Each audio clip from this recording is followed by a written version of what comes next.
And Stuart, Chelsea lost again. Potter, where are you at with it? Is he genuinely under pressure for his job?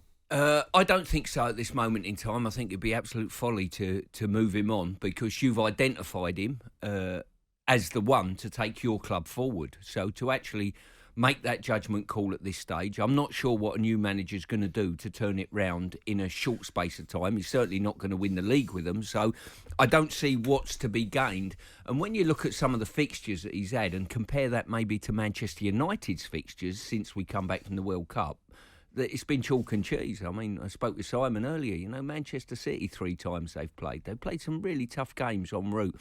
And Fulham are a resurgent side. Going to Fulham nowadays is a tough place. We spoke to him in Qatar. We know Todd Boehly wants success in his time at Chelsea. That's why he's taking the reins of the football club. But even Todd Boehly, I think at this time, I would have thought, second-guessing it. Having spoken to him at the World Cup, I think, got time yet, but it's got to turn soon. Well, they weren't great before they got rid of Tuchel. And so there was a period of time when Potter came in, everyone went, oh, look at this.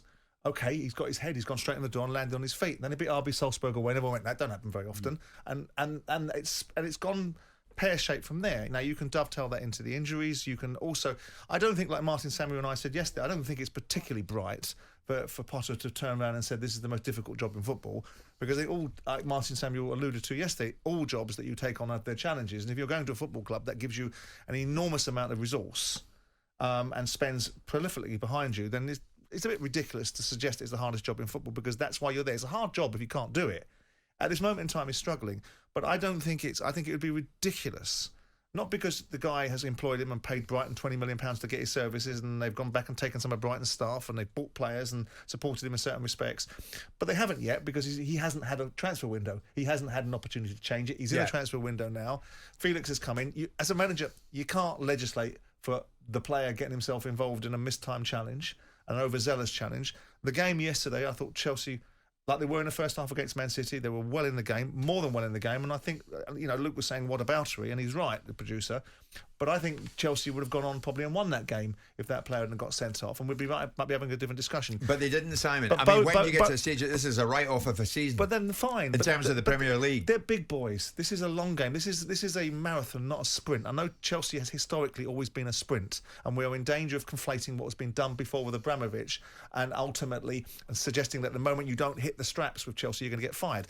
But he brought in, Abramovich didn't bring in people that weren't already established. There's a few exceptions. Di Matteo picked up the reins. But most of the time he's gone to proven winners that have operated at the highest level and expected him to hit the grounds running, whether it's Ancelotti, whether it's Felipe Scolari, whether it's Jose Mourinho. In this instance, he's gone for somebody that he thinks is the future.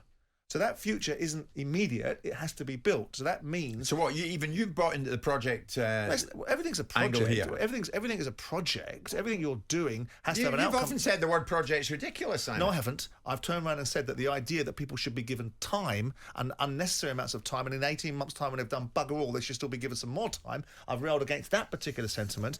But this guy needs to get his head. Now, if at the end of the season... Chelsea have not improved, the injury crisis that they're going through, and I don't like to use the word crisis because everyone wants to band it around left, right and centre, but the injury challenges they've got, when it rectifies itself, if Chelsea finish 10th at the end of the season and we don't see anything better from Potter, then the discussion will be had then. Yeah. The discussion will be had then, and even then it might be a bit previous, because you don't get a guy like Potter who's won nothing. He's just shown you that he's a good, capable manager. Every time he steps up, he raises to the level. This was a quantum step. This wasn't Ostersands to Swansea and Swansea to Brighton. This was Brighton to the moon. This is one of the biggest clubs in world football with the biggest set of expectations and huge interest, and someone that just paid £2.5 billion for a football club. No one's ever paid that before. So there's a whole raft of backdrop to this. And you wonder, Stuart, if he's having any regrets, Potter, at this time. When he was in with the bricks at Brighton, did you have any regrets in football?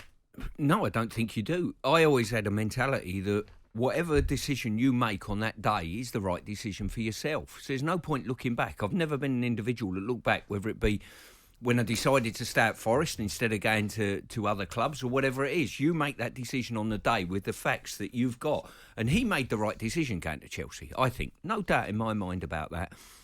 He's finding it tough now. You could see that on his face yesterday. But the bottom line is, unless you suffer these tough times, I don't think you really learn in football. Do you think it was silly, Stu, to turn around and say, I know we take things in context, and then we focus down on what's been said out of context, but to suggest it's the hardest job in football when you're in it and you've got an embarrassment of riches and opportunities and so on and so forth, do you think that's a slightly pressure-orientated response that he should have perhaps kept to himself? I don't see it as the toughest job in football. The toughest job is when you've got no finance, when you've got players that you look at and you think they're substandard for the division I'm playing in. Yeah, he ain't got that problem. That's tough. He certainly hasn't, and he can go into the transfer market and he's got a wealth of players. What he has to do, I think, there's got to be an upturn before the summer. As you're saying, that's when you judge him, because that's when you get a full set of fixtures for the best part of half a season, maybe a bit more. Look at that, you get some of these boys back playing, and I think the real miss for me is the two fullbacks. I think that's the real miss, for Chelsea, because Reece James gives you so much both in both boxes. And he's not helped by a goalkeeper that don't save much, is he? No. So what is it? Is it short-term pain for long-term gain? Are Chelsea fans quite happy to keep going, almost write this season off and then start again next season? Are they almost at that stage? Maybe not. Maybe they're approaching it. But Chelsea fans, let us know. At the moment, all is not right. So what needs to change? 03717 223344 81089. talkSPORT Breakfast with Alan Brazil. Thursday and Friday morning, 6 till 10. On AM, on DAB, via the talkSPORT app and on your smart speaker. talkSPORT.